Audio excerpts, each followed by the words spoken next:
Barrister Abdus Salam Talukdar বাংলাদেশের একজন আইনজীবী ও রাজনীতিবিদ ছিলেন। তিনি বিএনপির মহাসচিব ও সরকারের এলজিআরডি মন্ত্রী ছাড়াও রাষ্ট্রপতি জিয়াউর রহমানের আইন, বিচার ও সংসদ বিষয়ক প্রতিমন্ত্রী সহ সরকারের অনেক গুরুত্বপূর্ণ দায়িত্ব পালন করেন।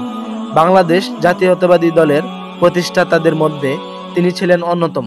তিনি ছিলেন 4 দলীয় ঐক্যজোটের অন্যতম প্রতিষ্ঠাতা এবং সফলতার সাথে 4 দলীয় লিয়াজু কমিটির চেয়ারম্যানের দায়িত্ব পালন করেন। 1990-এর স্বৈরাচার বিরুদ্ধে আন্দোলনে রাজপথে ব্যারিস্টার আব্দুস সালাম তালুকদার গুরুত্বপূর্ণ ভূমিকা পালন করেন। আমরা আজ এই ব্যক্তিটির কথা তুলে ধরব। আপনি যদি আমাদের পেজে নতুন হয়ে থাকেন তাহলে ফলো করে দিবেন, আর চ্যানেলে হয়ে থাকলে সাবস্ক্রাইব করুন।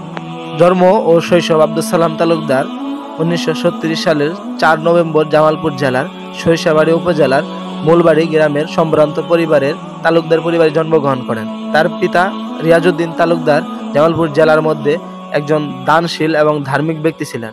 রাজনীতি আব্দুস সালাম তালুকদার বিএনপির মহাসচিব ও সরকারের এলজিআরডি মন্ত্রী হিসাবে দায়িত্ব পালন করেন।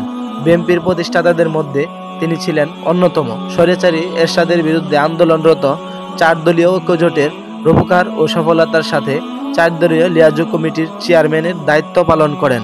90-এর স্বৈরাচারী বিরুদ্ধে আন্দোলনে রাজপথেও তিনি গুরুত্বপূর্ণ ভূমিকা পালন করেন।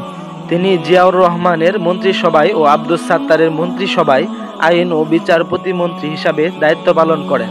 1979 সালে দ্বিতীয় ও 1991 সালে পঞ্চম জাতীয় সংসদ নির্বাচনে তিনি বাংলাদেশ জাতীয়তাবাদী দলের প্রার্থী হিসাবে জামালপুর 4 আসন থেকে সংসদ সদস্য নির্বাচিত হন।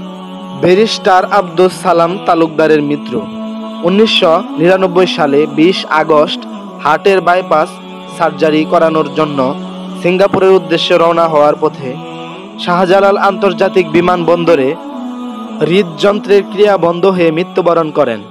আমরা তার আত্মার মাগফিরাত কামনা করি। আল্লাহ রাব্বুল আলামিন যেন তাকে জান্নাতুল ফিরদাউস নসিব করেন।